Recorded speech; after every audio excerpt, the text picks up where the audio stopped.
Hello, everybody, and welcome back to the Loopy Doods podcast. It's me, Drew from Parks Bros, and... It's me, Mario, from Mostly Coasters. Sorry, I was drinking right as you threw it to me. Of course.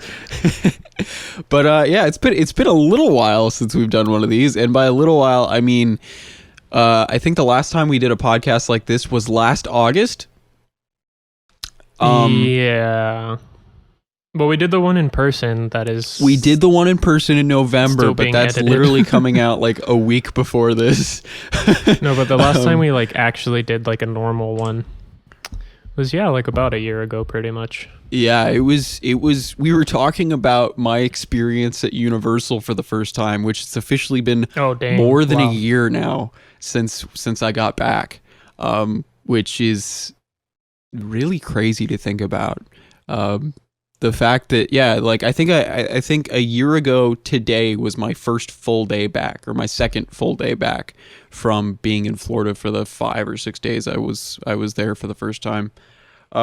Which, yeah, we're great. We're great at, constantly making content, right, Mario?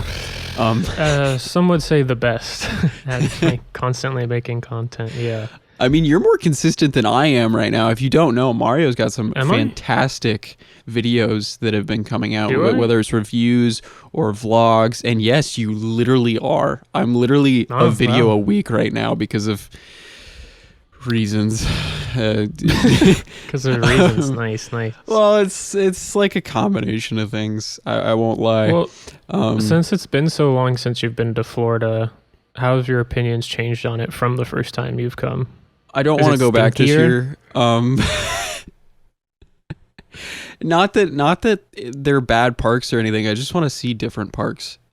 I feel like I've seen those parks enough in the past year.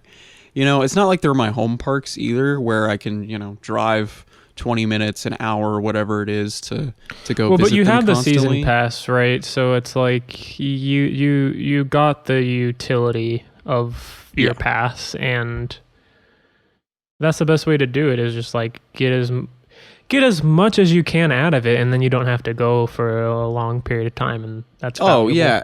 And I mean, for the 450, 550, something like that, around 600 at most, that pass provided me with, I believe, 14 different visits to their parks, which more than enough pays off for it twice, actually. For sure. So I just had to buy one the other day because I'm no longer an employee of any of the Florida theme parks.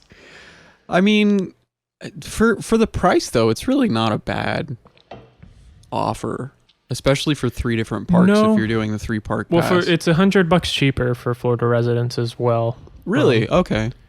Yeah, I mean, it's pricey, but maybe in comparison to the other parks, even like a SeaWorld Platinum pass is north of $300. So, I mean, if you can get into Universal for the cheapest, around $300 to $400, maybe a little more with tax, then that's really not bad, because I feel like you're getting a lot more out of the Universal parks. I compare it to Disney Pass, because that would be Universal's #1 competitor, right? Yeah, I think that's fair as well, and it's in that same price range. Yeah, so. It blows up the comparison. And available. Yeah. So yeah, no, I literally that's also better. I have gift cards waiting just on my desk, ready to use for a Disney Pass, but now I can't even get a key. Oh, no. I mean, they still have the Florida residence passes for your Disney World, and we need to get on those, but no, Disneyland is just no more passes. So you at least can get a pass for the Florida Universal Park.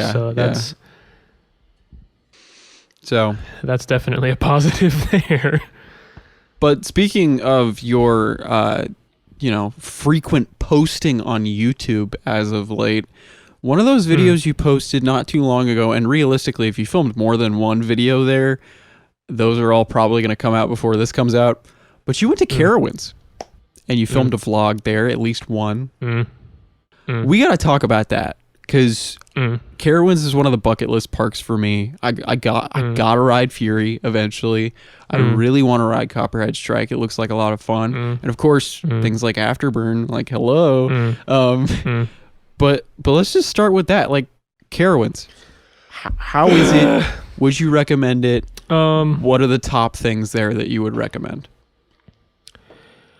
It's interesting. I think I had probably, like, retrospectively, I probably had like a, biasedly is not a word.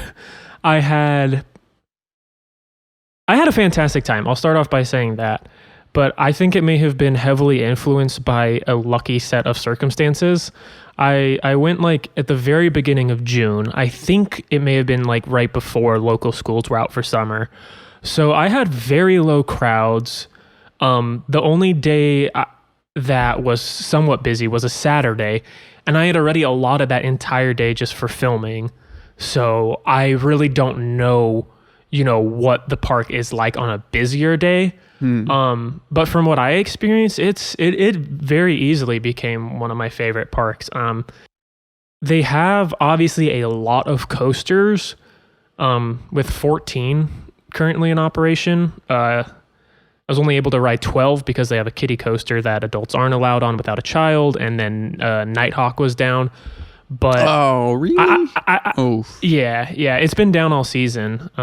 It was fun to see the Firehawk trains. There's you could see the trains from Kings Island's defunct Firehawk over by Fury, so that was kind of fun. Anyway, that's an aside. But so I was prepared for there to be a lot of coasters, and I was prepared for Fury 325 to be amazing, which it was. But I think one of the things that surprised me the most was how good the depth of their lineup is. I really thought it would be, Fury's great, Copperhead, Afterburn, and even Intimidator are good. But then after that, I did not expect to care at all about any of the other coasters. I was like, I'll get on them just to have gone on them, boost my coaster count, and then just get re-rides on that top 4. But I was actually really excited. I was really pleasantly surprised with pretty much every single coaster there, and I was very excited to get re-rides on them.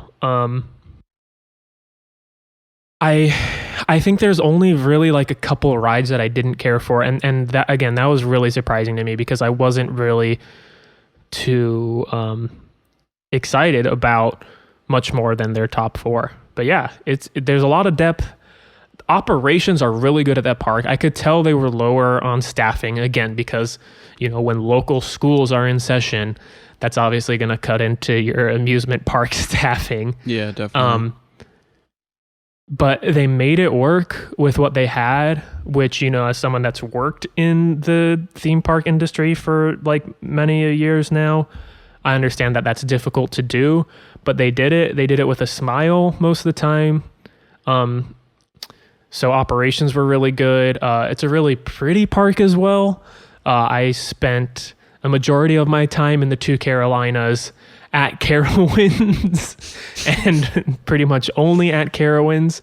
But that's such a lush green 2 states, at least from Charlotte to Carowinds, and the Airbnb that I stayed at in South Carolina, which is just like 15 miles south of the park. So again, a very limited stretch of those 2 states. But Carowinds is really pretty. That greenery carries over into the park, which is not something I would have expected. Like, from all the stuff that I always see, it's always a picture of Fury or Intimidator. Or, so yeah, exactly. It's concrete, so the with what gets covered, in most people's visits and videos about it and everything like that, it is all just coaster centric. And like the first vlog that I put out on Carowinds was also guilty of that. But the next one that's going to be coming out, like, I dive a little bit deeper into some of the cooler stuff. There's lots of Easter eggs around the park, surprisingly. Really? Cedar Fair theming Easter eggs. Interesting. Which is really fun. I know they've been doing that quite a bit at Kings Island as well. But yeah, my second day there, it rained, which drove all the crowds out and kept me from getting night rides, unfortunately. But the silver lining was I was forced to sort of explore more of the non-ride things to do at the park. Which sometimes can be a complete blessing, because sometimes you absolutely. find, little gems like Camp Jurassic. Dude, Camp Jurassic is the best. I genuinely still can't get over how good Camp Jurassic is. And there's not a ton of non-ride things to do, but like they do have a nice little arcade that I messed around in for a little bit.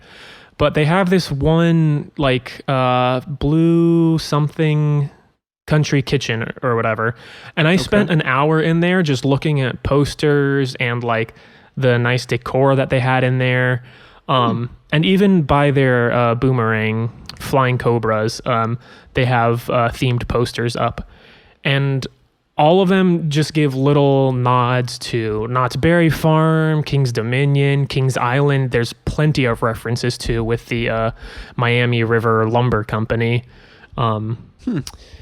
There's nods to Calico in the Copperhead Strike line.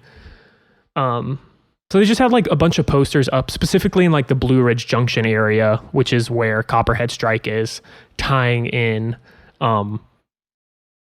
theming to the various other Cedar Fair parks. So I had a blast just doing that. And again, you and I both appreciate how much shading can impact your day. So just the lush greenery being everywhere was super nice. The one thing that was a little odd, and this was kind of a issue for us at Cedar Point, was the queue lines have shade, but not always directly before the station. So since the lines were thankfully short, anytime I did have to wait, though, it was outdoors, like in the sun, which was a little weird, but they had a lot of queue shading if the line is like more than like 10 minutes or whatever. So like you at least don't have to spend a ton of time in the sun, but there's more than enough places to just like go off to the side and enjoy yourself. And like they have like I don't know if you watched the vlog or not, but there's like this I made like sure ivy, not to. Oh, okay, cool. So there's like this ivy tunnel.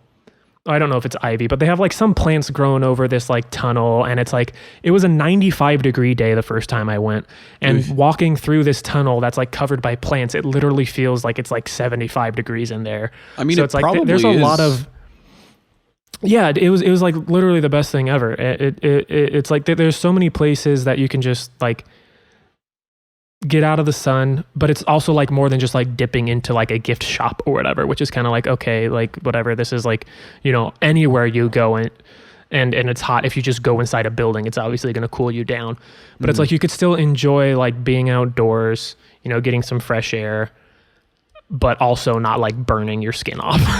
The Camp Snoopy area, for example, is a really great example of it.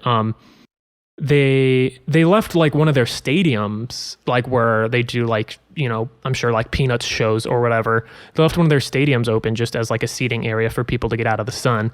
And then they have like these like lush canopies with benches like by this really pretty Snoopy and Woodstock fountain. I don't know. It's just, I went into it only really considering like coasters and a few coasters at that. But I was really pleasantly surprised with much more than that. So yeah, I don't know. It was a really great time.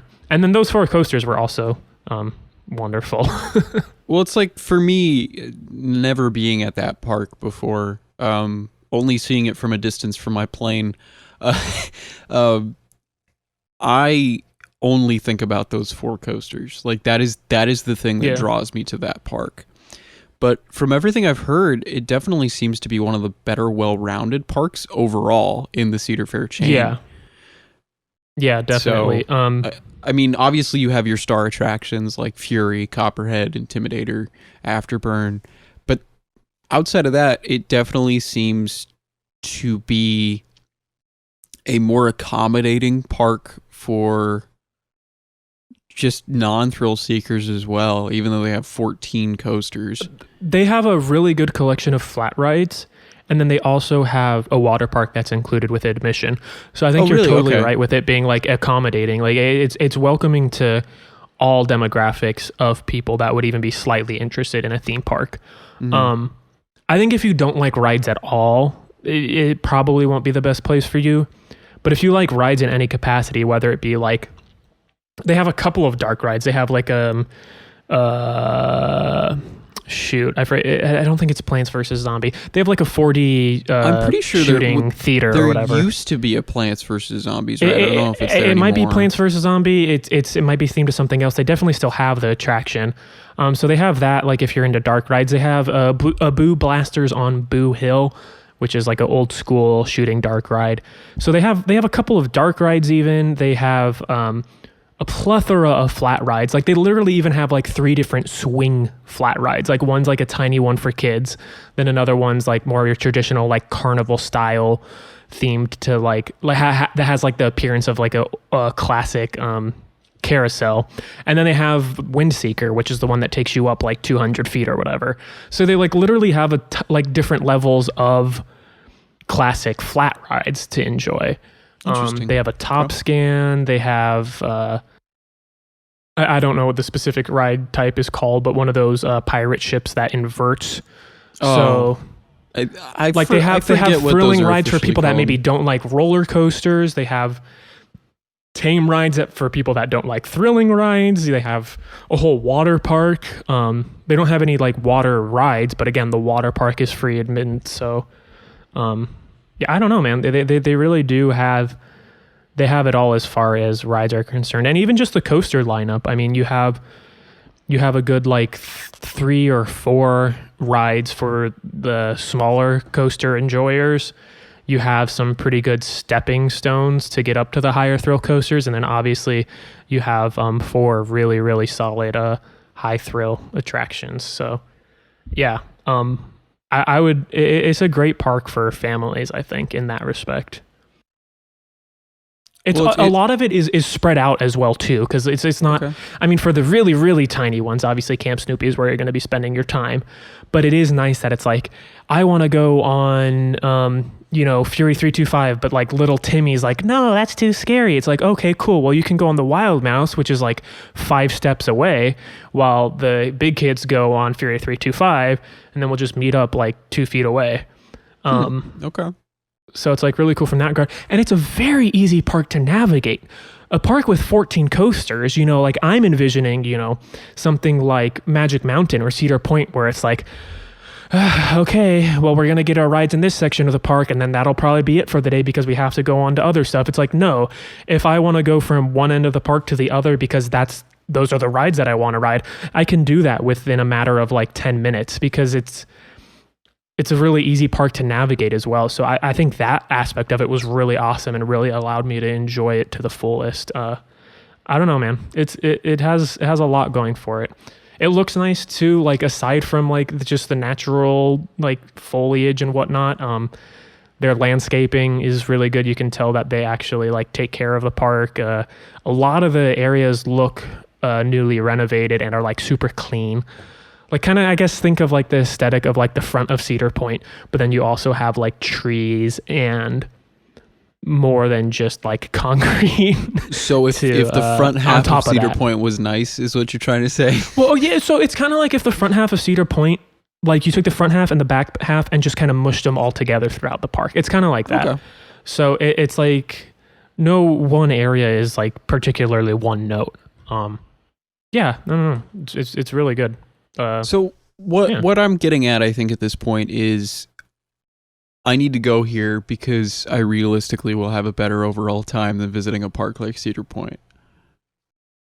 At least personally, because I mean, I know the last time we went, we had, if you've seen either of our videos, we had definitely a rougher time with the park itself. The rides were fantastic, but everything else just fell pretty flat.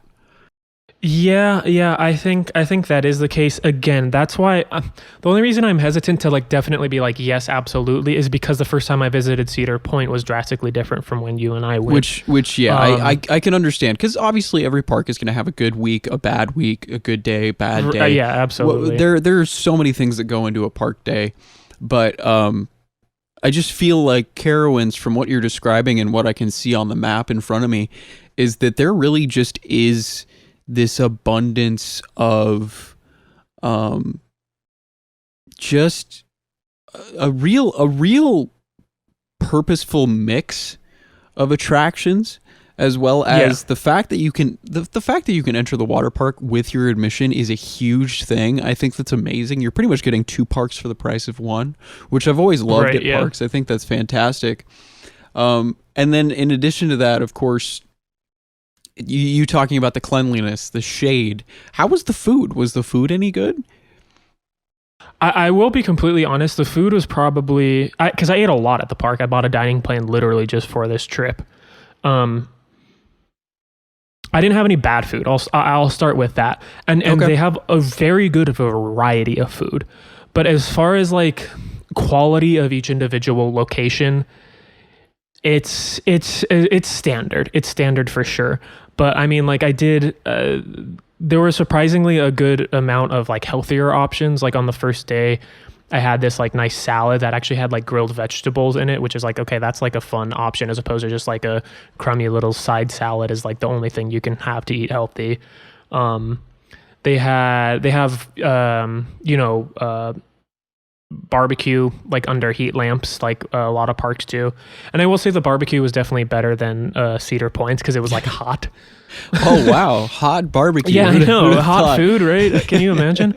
But so it was like even if it wasn't like the most amazing thing I ever had in my life, it was still like there was like definitely things that I could appreciate about it. And at that country kitchen in the Blue Ridge Junction part of the park, I had like some good smoked sausage or whatever. So they had good variety. I mean, they have like pizza, other Italian food as well. They have barbecue. They have like fresh options. They have a Chickies and Pete's. A lot of indoor places to sit as well, which is really awesome. That's like I kind of hate it when like parks kind of just have like the windows where you pick your food up and it's like either a table with an umbrella or more likely a table without an umbrella that you have to eat at. And it's like big complaint about when Cedar you're taking Point, your food when you're taking your food break, it's like you're eating because you need a second to rest and like recharge. So it's like so valuable to have a plethora of indoor seating options. And definitely. They have this place called Harmony Hall, which is just like their big food court that has like the most options. And like it's right next to the Panda Express as well. And there's so much seating in there. So like if you get food from anywhere in the park, you are no more than a like 5-minute walk from like the nearest indoor dining area. And you're at least within 10 minutes of like the indoor dining hall where it's just like great air conditioning. They have live performances in there a lot too. I don't think they had any when I was there. So I don't know. A lot of stuff that goes overlooked at parks sometimes is like what happens in your downtime.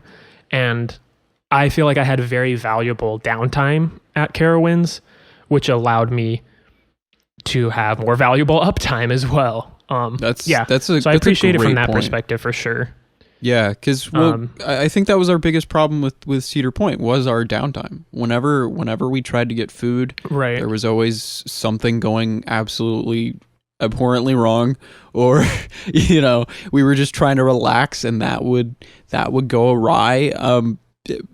When we were trying to ride coasters, usually that went okay with some exceptions in there.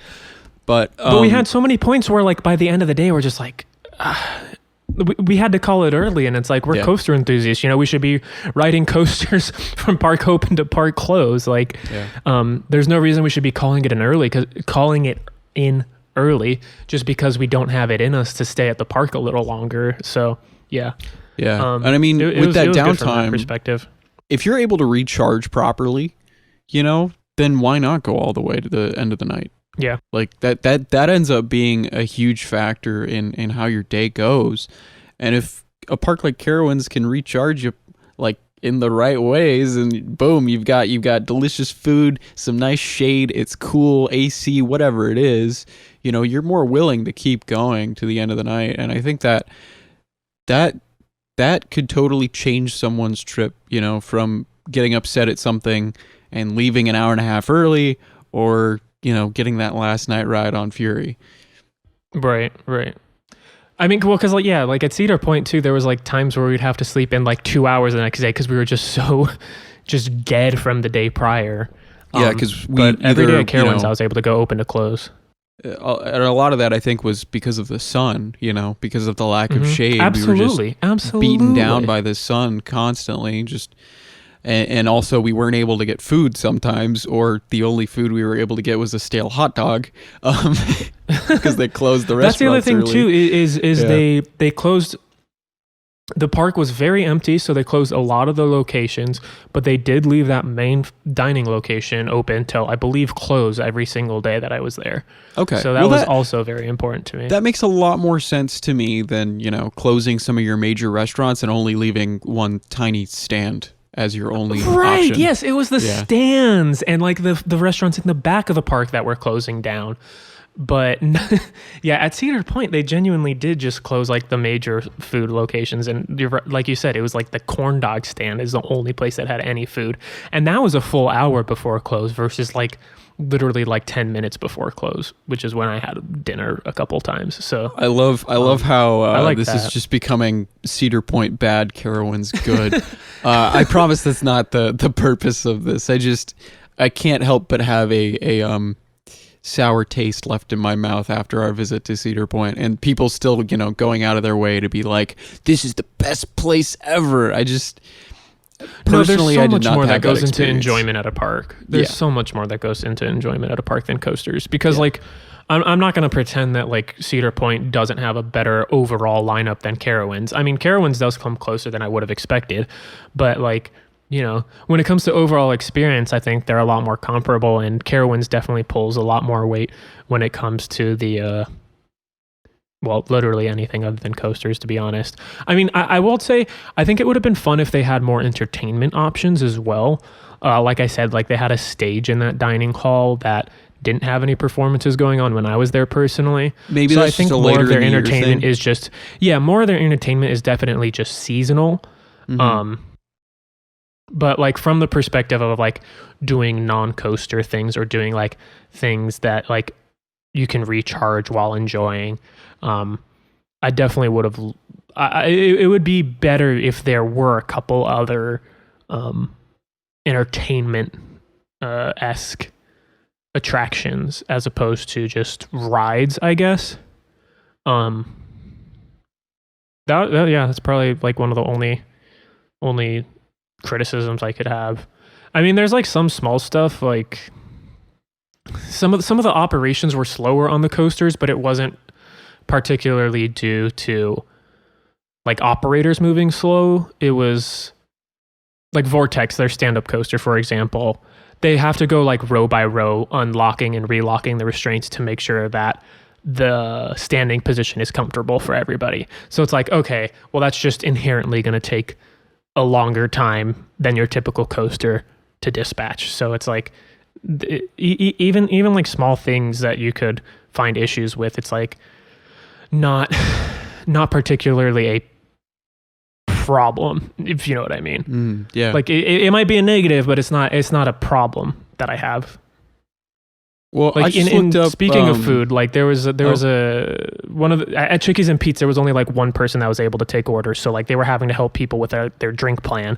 And so that took a little bit longer, but it's like, okay, well, if there's only one person, like, totally understood. Not much, nothing you can do. Yeah. So, I don't know. Yeah. Instead of, what were you saying?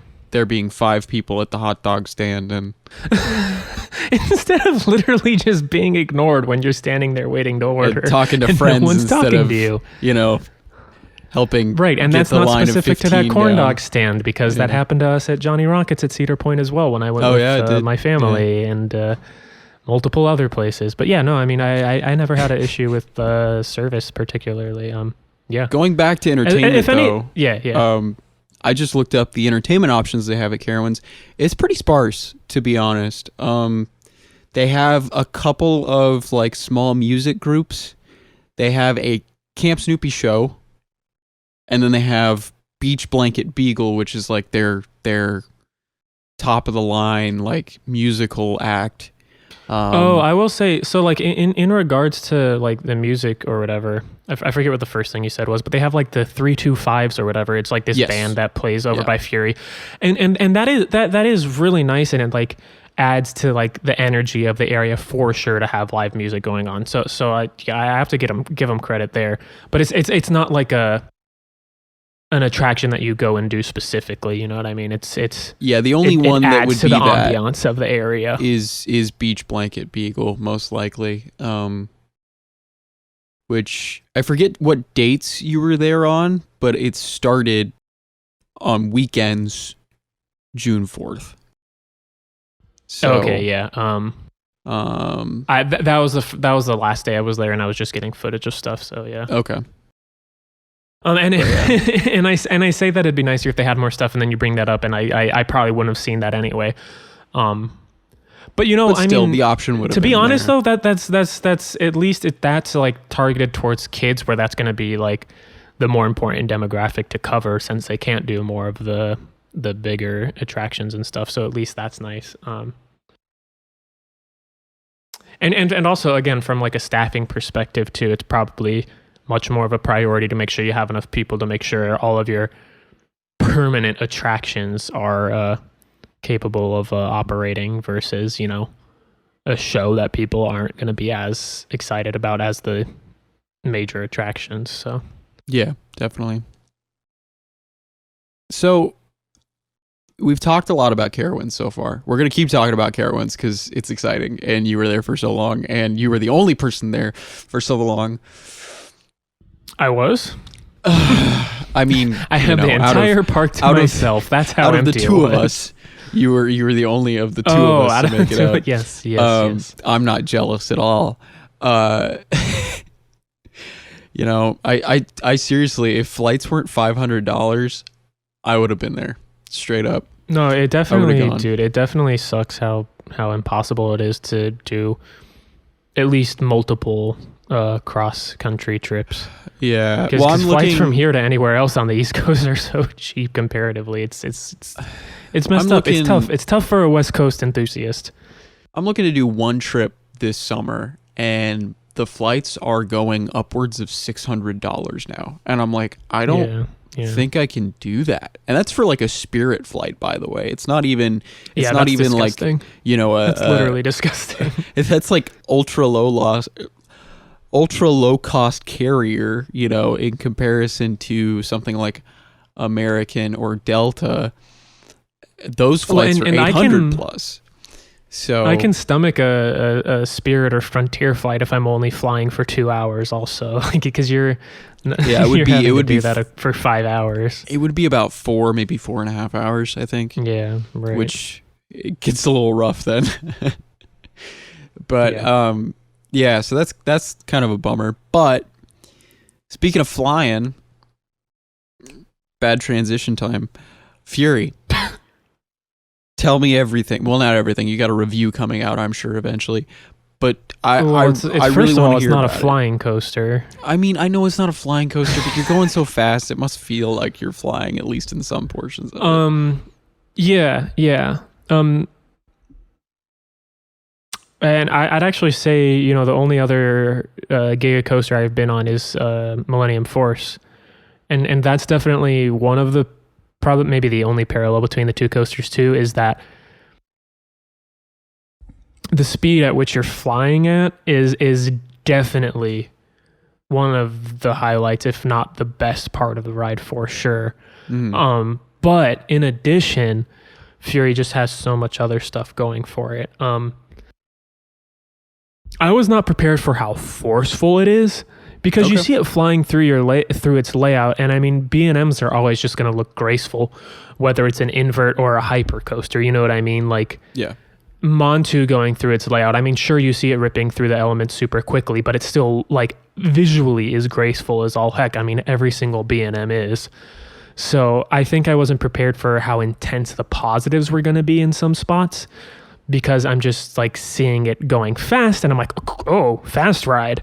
And then, you know, I'm seeing B&M, and I'm like, ooh, pretty. So like you hit the bottom of the first drop and you're just like, oh my God, my face is melting. And then that first turnaround, which when you see like any POVs of it, you're like, okay, this is a turn. I don't really care about turns. It was the same thing for me with Maverick, actually. Like watching POVs of that, I'm like, okay, well, these whippy transitions are, you know, okay, they're just turns.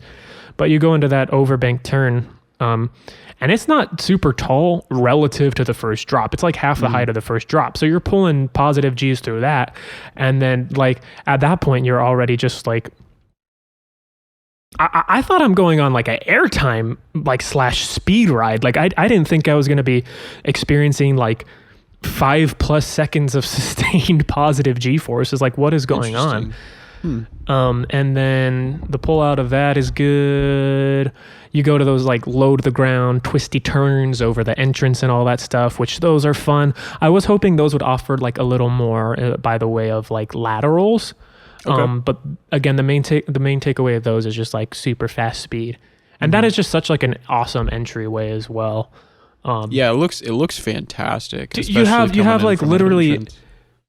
You have literally every single guest gawking over it. You know what I mean? And it's like, you know, Carowinds is not only attracting coaster enthusiasts. So these are just like average everyday people going, holy heck, look at that thing. That's crazy.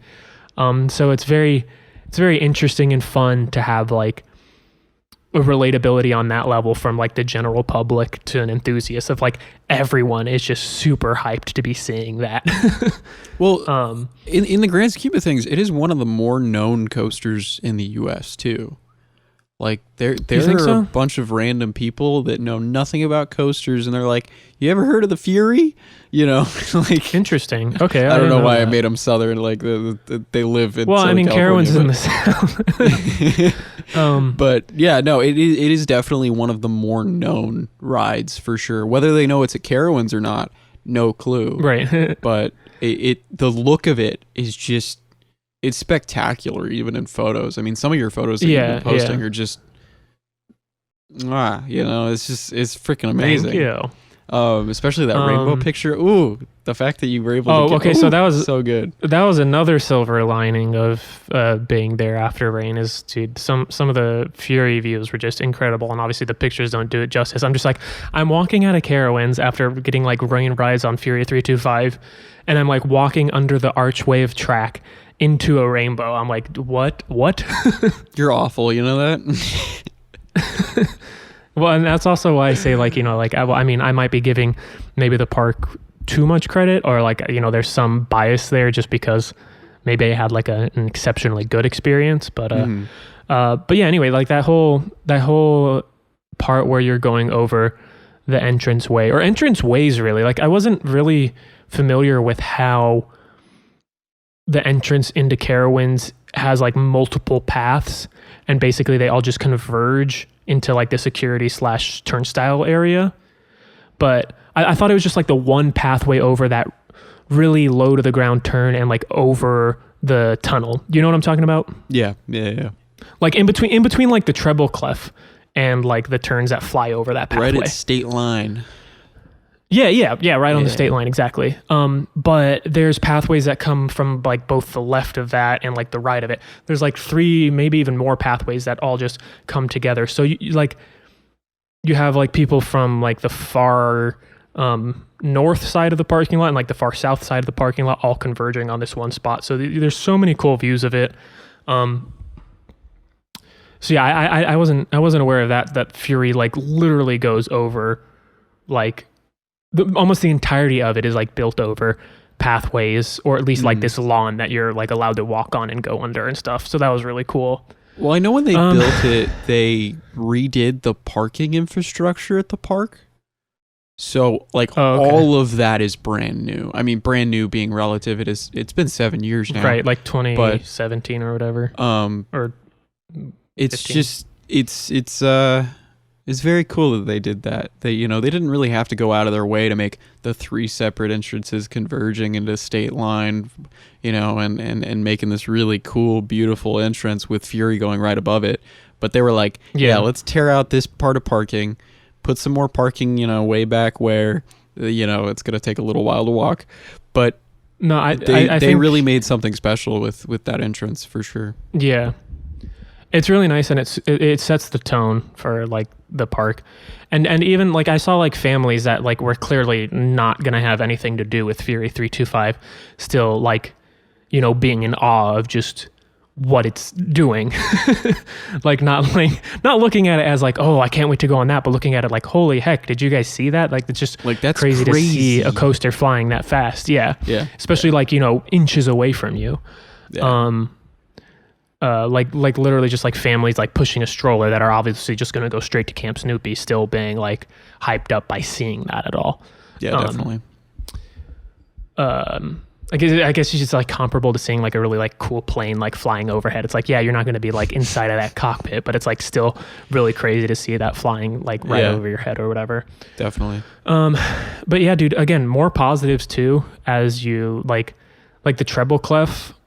I was most excited for that, for like the sideways airtime, which is still really great. But dude, positive G-forces when you have a turn that is going upwards that gets like progressively smaller, or like the turning radius gets progressively tighter as you go up. Like those are the most like surprising positive G-forces always.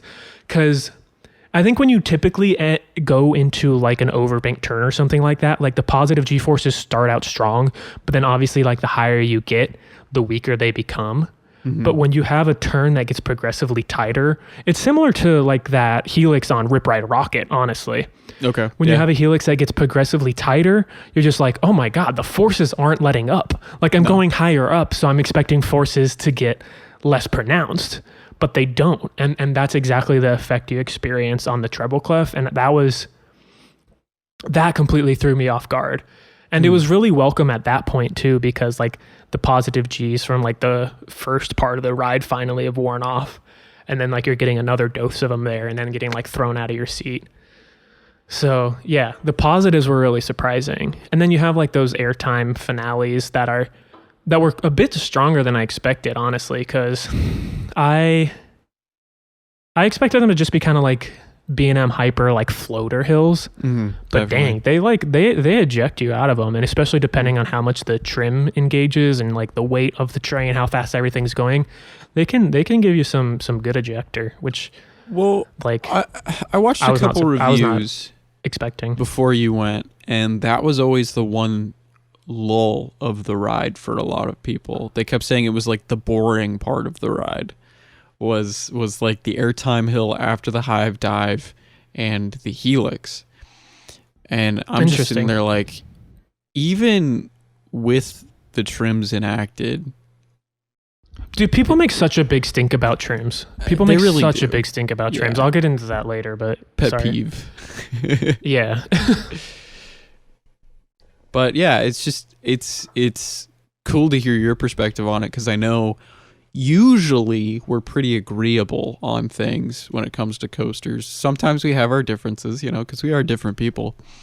But hearing your perspective on this is just making me more excited for it, because I would have never thought there were as many positive G's as you're talking about. You know? No one talks about it. Everyone talks about the speed, which is understandable because that's probably the most impressive part about it. But I was just like, dang, dude, like I was expecting to just ride this all trip, but I don't know if I could, just because it's intense, man. I didn't expect it to be so intense.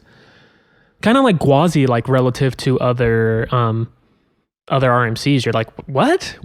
I can't even like marathon this. Like, what? Yeah, definitely. So like there's Gwazi parallels in that regard.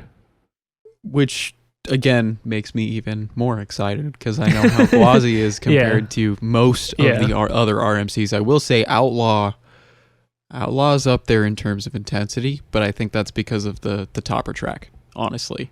I wouldn't say it's as intense necessarily, but you know, we gotta wait for the review for that one.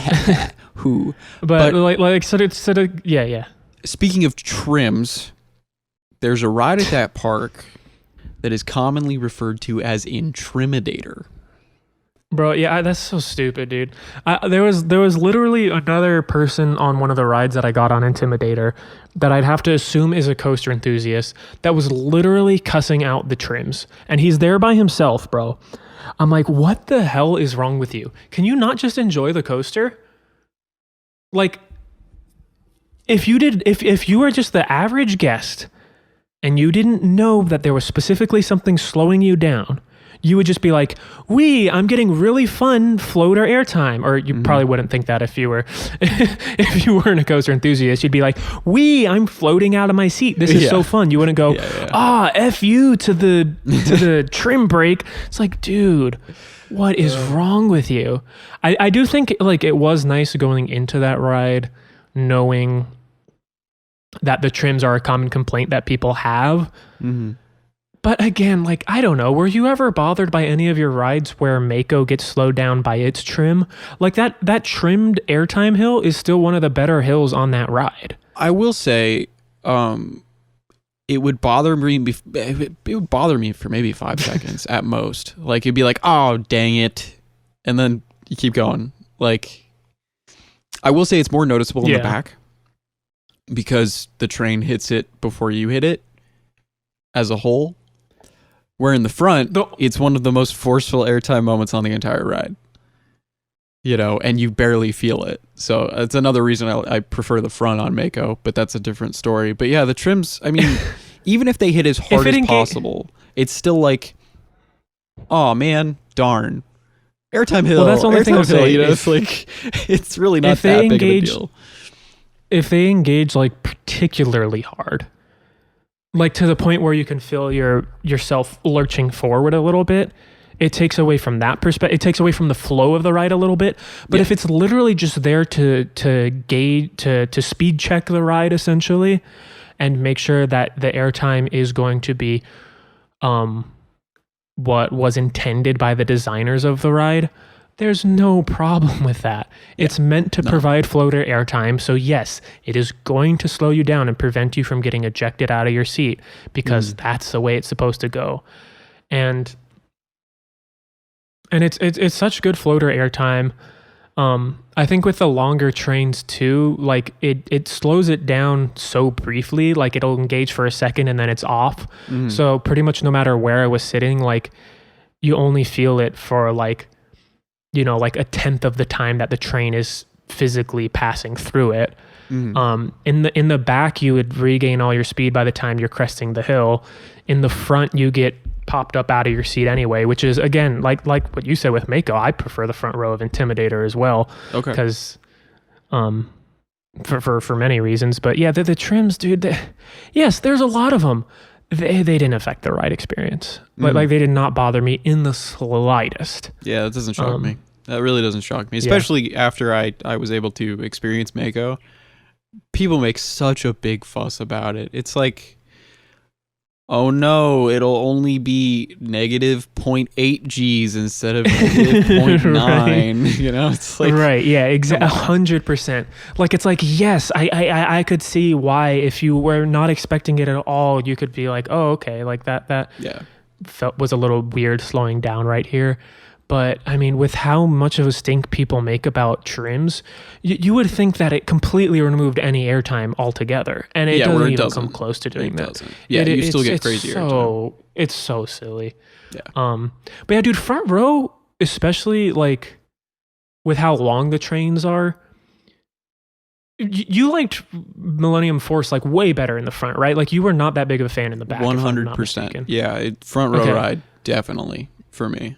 And it's for the exact same reasons. While maybe you get technically like stronger airtime in the back row, the increased duration of airtime that you're getting in the front is far superior in my opinion, because it aggressively like pops you out of your seat a little bit and then you float for the entirety of the hill. Whereas in the back row, you don't even begin to come out of your seat until you've already crested the peak of the hill. You've already gone over the Whereas apex, in the front, once you start leveling out at all is when you start coming out of your seat. So it's like literally twice as much airtime as far as duration goes if you're sitting in the front. Whereas in the back, it's like you said, like 0.1 G stronger of airtime. So I find it very interesting that people tend to prefer hypercoasters in the back row.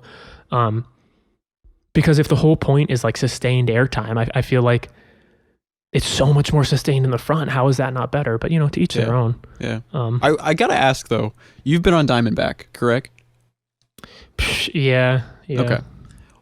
How do you feel about that seating style compared to the four the seating per row. style. Yeah, because Diamondback has the same as Intimidator, if I remember correctly. Well, I'll tell you what, dude. As a single rider at a park that was doing a good job when they did have a grouper of filling as many seats as possible, I absolutely loved sitting in the. Well, I guess for anyone that's not aware, like, look at my fingers. These are like the front two seats of the car, and these are like the back two seats of the car. So the front two are together like your typical B&M Hyper, but then the two behind it are like a good like 5 feet apart. So as a single rider, I absolutely loved not having to sit next to anybody. Yeah. And it's super cool in those back seats because you there's nothing surrounding you. Mm-hmm. It was so fun. So I prefer that seating arrangement. However, the traditional B&M Hyper trains, I think, do navigate a layout a little more effectively, for lack of a better word. They just flow better. Like, you can definitely see from off-ride how slowly Intimidator navigates all its elements. Like, it really does end up having the entire train around. Yeah, it has a much longer train due to that seating style. So, but as far as the seating style itself, I love it. Okay. The trains, it's up for debate, but the seating style itself, much, much preferred. You know what? Even in the two seats that are together, it's like you at least have one whole side open to you. It's so much more open, and that's definitely makes it much more enjoyable, in my opinion. Who needs capacity? Just make it 3 cars long. Make it 1 car long, bro. I mean, that would be an incredible ride experience. I'm not even gonna lie, but that would be very interesting to see how that would all work out. To be honest, but. I feel like it would zip through like so quickly. I don't know. That or it wouldn't have enough. I don't know. I'm not a physicist. I can't. Yeah, I'm not an engineer. Yeah. Maybe it wouldn't even make it past the first hill. I have no idea. But yeah, it's an interesting idea. Then again, we do have wild mouses. Ew, I hate saying mouses. Mouses. It is mouses, though. I know it's mouses. It's a fun little side conversation to get into. It's definitely wild mouses. Imagine that car on a Hyper. That would be dreams come true. I'm kidding. Oh God, we're gonna imagine a zero train on an RMC. Wow. You know what? You should imagine X2 on Fury. What? Oh man. So we've talked in length about 2 of the rides there. I figure we probably don't have too much time left. Yeah, we're at like 55 minutes. Yeah. Well, we'll probably add a lot less than 55 minutes because of all the tomfoolery before. Somewhere around 50. I will say, I am very curious to see your thoughts on specifically Copperhead Strike. Can you see them? No, darn! I was trying. What do you? Oh, what you wanted to see my thoughts? So I was trying to use telepathy, but it didn't work. Clearly, I heard good theming, launch fun. That's what I heard. Yeah. So the launch was actually more fun than I expected because, mock launches are kind of infamous for being just a means of getting the ride to its top speed as opposed to like an impactful element of its own. So the first launch has like a brief kick to it, like a quick little jolt, and then the rest of it is just getting you up to speed. Think almost first launch on Cheetah Hunt, which is just like a little pop. And it's like you're only going like 10 miles per hour or whatever, but the pop is like, it's like, oh wow, that's a little jolt. That's nice. So that was slightly better than I expected. Definitely far from the best part of the ride. But yeah, dude, walking through the queue, there's a really good amount of theming. Lots of stuff, telling you like to turn back, that there's like snakes in the area. That seems to be a common theme with rides. don't go in here. Turn back. Right. Like Velocicoaster. No, you don't want to ride this. Don't ride it. Don't ride it. Don't ride it. Or Mystic Timbers, or yep. Literally anything. Matterhorn. Literally anything. Yeah. Right. But yeah, so I think pretty much any part of the queue line, even starting like before you actually enter the line, there is something to look at, which is awesome. Like, it's not just like, oh, okay, you know, as you get to like closer to the loading area, there's stuff, or like at the very front entrance, there's things to look at. But there is at least some amount of theming visible, or like it right in front of you, even at any point in the line. So like that was really fun. It was kind of weird. The queue doesn't have points where you can extend or de-extend it. So when there's no line, you have to walk through all of the switchbacks. That or can like get you, or there's sure. people going under the rails. I didn't, of course. You know, I would never do that. But yeah, we're the weirdos that actually walk around each switchback. Yeah, I do that every time. There wasn't a single time that I digged Mario, under any railing at all. Naughty boy. Never mind, I'm the weirdo that walks around every switchback. Dude, I would, but it's just like I would have been getting cut by everybody. Yeah, I mean, that happens. It's always funny when I'm with a group and they just all like duck under and I'm just walking around and they're like, dude, what are you doing? And I'm like, well, okay, at least when you're with a group and other people are doing that, it's like, okay, well, at least you'll catch up with them. But it's like, I'm just letting like, you know, like 5 different parties in front of me. Anyway, so it would have been nice if they had like, you know, a couple places where there was chains. It's really weird. I feel like I can't off the top of my head think of any other ride that has that. I know very few do. So that was like probably the only downside of the queue. But yeah, the whole launch section like actually has like, I mean, I don't know if you want spoilers or not. I don't, you know, so spoiler alert for anyone. Well, if you're talking about the like theming, I've known about that since it opened. Oh, so, okay, yeah. I guess I didn't know that there was a screen. There's a screen. Yeah. I had no idea. And it was quality wise. I don't necessarily know about like story wise because it was a little convoluted, but like quality wise, as good as like the again, spoiler for Velocicoaster, so skip even further ahead. As good as the launch section for Velocicoaster. Okay. If not better even, because there's like more of a set built around it. Yeah, that is like one like, kind of bummer with Velocicoaster. It's not a diss to Velocicoaster at all because it works for what it is. I mean, they're just like animals in metal cages. So it's like, how much are you going to do to metal cages? That's true. But that's true. There's like so much different stuff to look at in there. And I didn't know there was a screen with like characters talking and stuff. And then like when you walk in, when you first come into the shed too, like a puff of air goes off like in this chicken coop. I personally didn't really know what the hell was going on, but I was like, oh my God, there's lots of stuff happening here, and lighting effects and I was like, oh cool. I didn't expect that. I thought it was just going to be, you know, going into a room with a couple of like set pieces around, you know, that were just kind of like thrown together or whatever. But there were multiple things happening.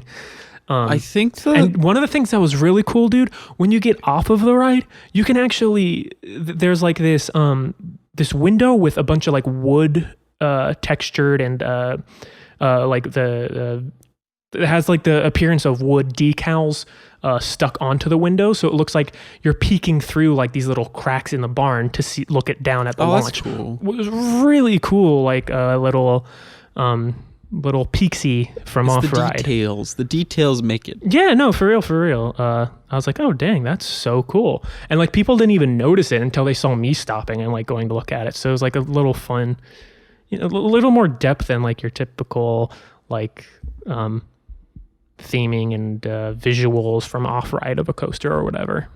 I will say, I think I remember the story being you stumbling on a moonshine operation, that they're using like the venom of the Copperheads to make the moonshine or something like that.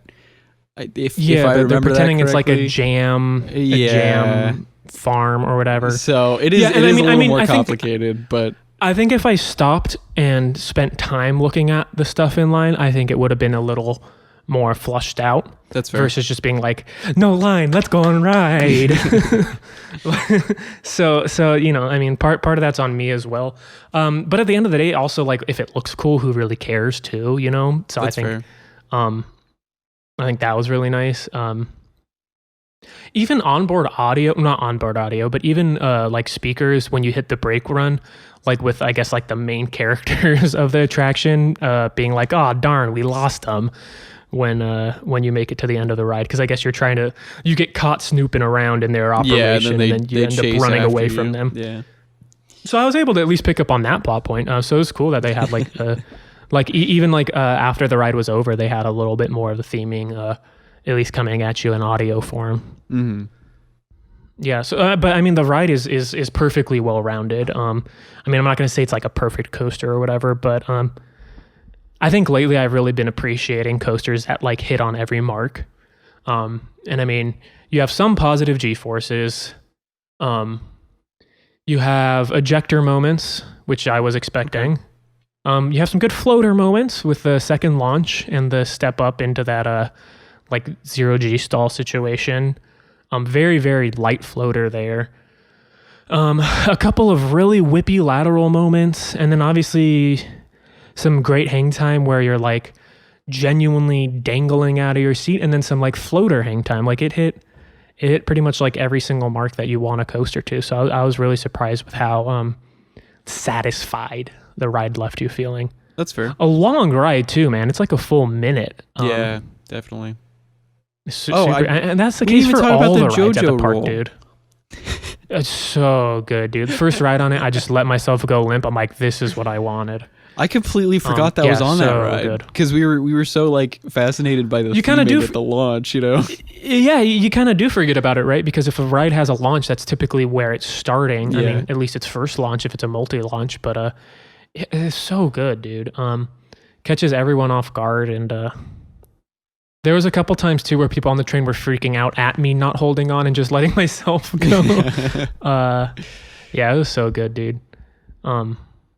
Yeah, I don't know. It's just one of those coasters that you could ride again and again, and it just makes you smile, and It's not a perfect coaster, but like for what it is perfect. Yeah. As far as forces go, it's almost perfect for sure. The only downsides is like, it's obviously not like as thrilling as Fury 325 because you're not going like as fast as like humanly possible, or like there's a little like rattle to it or whatever. And then there's some spots that aren't like maybe the most exciting or intense or whatever, but like it pretty much checks every box, and like you can't ask for much more from a coaster, really. Yeah. So I guess with that though, we'll probably end up wrapping things up here. It's been a joy to do these again. I hope we can keep them up eventually. That's what she said. Man, I was hoping I didn't have to cut anything. Anyway. But with that said, thank you, Mario. This was fun. Oh, thank you. I feel like all I did was talk. I mean, that's literally what a podcast is. We just talk. Like, yeah, well, that's the whole point. I feel like I talked too much more than you. Well, yeah, this was your episode, man. You went to Carowinds. I did not. What do you think of Carowinds, Drew? I sat at home let's just while seeing your stories. Let's take a couple extra minutes of the podcast and hear your thoughts on Carowinds. What do you want me to... It looks nice. Yeah. Sounds pretty great, too, from what you're saying. Oh man. Anyways, now we can end it. Now that we have your thoughts. We can wrap it up because I gave my thoughts on Carowinds. Thanks, buddy. Mm-hmm. Appreciate it. Oh man. With that said, I hope you enjoyed our. I guess this would technically be our 5th podcast if you include that other one. That other one with Cliff. Oh man, I've been editing that lately. It's something. It's a doozy. Yeah. Yeah. I mean, I guess you guys have seen that one, or at least maybe tried to watch that one if you're watching this one now. And sorry, It's so funny though. It really is. It's just chaos. I've been it's fun to watch. It's just tough to edit because there's so many cuts I gotta do. If you guys like this podcast, though, subscribe. Yeah, we do have a YouTube channel for Loopy Doods. This I think is going to be the first episode where it will be posted on that channel as well. I'm going to have all of those go public for prior to this episode. So subscribe to that. Yeah, make sure to go subscribe to that because we're eventually going to take it off of the Parks Bros YouTube channel and specifically have it on the Loopy Doods channel. So if you enjoy this, obviously you do if you watched for this long, make sure to go subscribe over there. And hopefully if enough people are watching, then we'll actually, go out to Apple Podcasts or Spotify or something like that and have it be more of a traditional podcast. Instead of just a video version. So, with that said, though, Mario, any last thoughts? Subscribe to Mostly Coasters. Yeah, go subscribe to Mostly Coasters for sure. He's got fantastic content. Also, Parks Bros, if you'd like, you don't have to. I mean, obviously, you're already here, aren't you? Yes. Oh, man. But with all that said, what was our... Oh, that's right. Oh, did we have like a thing we said? We'll see you on the next ride. Wait, no. No, that's your outro. We'll see you on one more ride. Is that what? Oh, but that's because we're not doing that. Yeah, we're not doing that anymore. Until next time, stay loopy, my friends. Just a little rip off. Stay thirsty, my friends. I don't always listen to podcasts, but when I do, I prefer Loopy Doods. Stay loopy, my friends. All right. Stay loopy.